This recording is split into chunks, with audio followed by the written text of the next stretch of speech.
नमस्कार,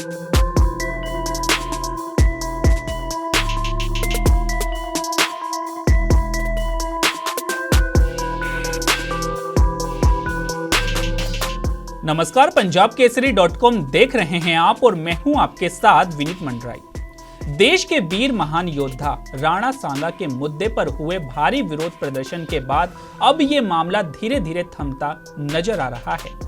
राणा सांगा पर अपने विवादित बयान को लेकर सपा सांसद रामजी लाल सुमन ने भले ही माफी नहीं मांगी है, लेकिन सपा मुखिया अखिलेश यादव इस मुद्दे को तूल नहीं देना चाहते। एक तरह से सपा इस मुद्दे पर बैकफुट पर आ गई है। इस बात की तस्दीक अखिलेश यादव के उस बयान से भी होती है जिसमें उन्होंने सपा नेताओं को धार्मिक और इतिहास के मुद्दों पर बयानबाजी न करने की नसीहत दी है। अखिलेश की इस नसीहत के पीछे आगामी विधानसभा चुनाव के साथ ही उनकी भविष्य की राजनीति में क्षत्रिय समाज और राणा सांगा को मानने वाले लोगों का विरोध माना जा रहा है।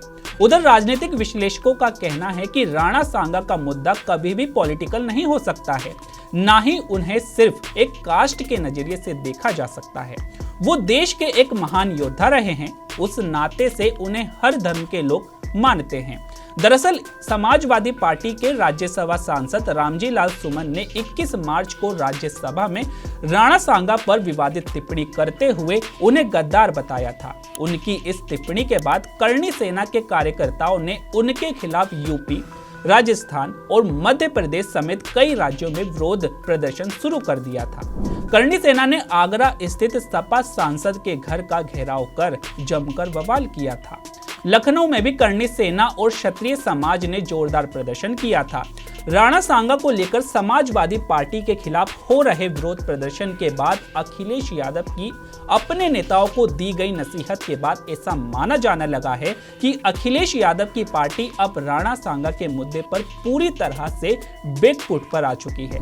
हालांकि अखिलेश शनिवार को रामजीलाल सुमन से मुलाकात करने उनके आगरा स्थित घर गए थे, लेकिन उन्होंने सपा सांसद के राणा सांगा को लेकर दिए गए बयान का कहीं भी समर्थन नहीं किया। उधर जानकारों की माने तो राणा सांगा के मुद्दे पर अखिलेश को नफा कम नुकसान ज्यादा होने की संभावना थी, क्योंकि जिस तरह से इस मुद्दे को लेकर दलित वर्सेस क्षत्रिय की लड़ाई बनाई जा रही थी, वो मुद्दा कहीं भी टिकने वाला नहीं था। राणा सांगा एक वीर महान योद्धा थे, वो देश का गौरव है। उनको मानने वालों की संख्या हर वर्ग से है।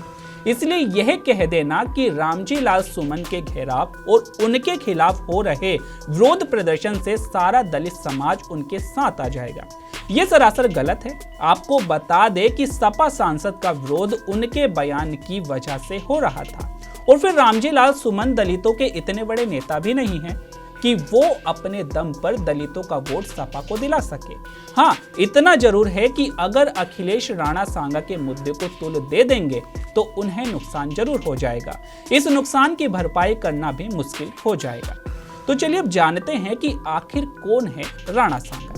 राजस्थान के गौरवशाली इतिहास में राणा सांगा का नाम स्वर्ण अक्षरों में लिखा हुआ है। उनके युद्ध में 80 घाव लगने की गौरव गाथा प्रदेश ही नहीं बल्कि देश में बड़े सम्मान के साथ गाई जाती है।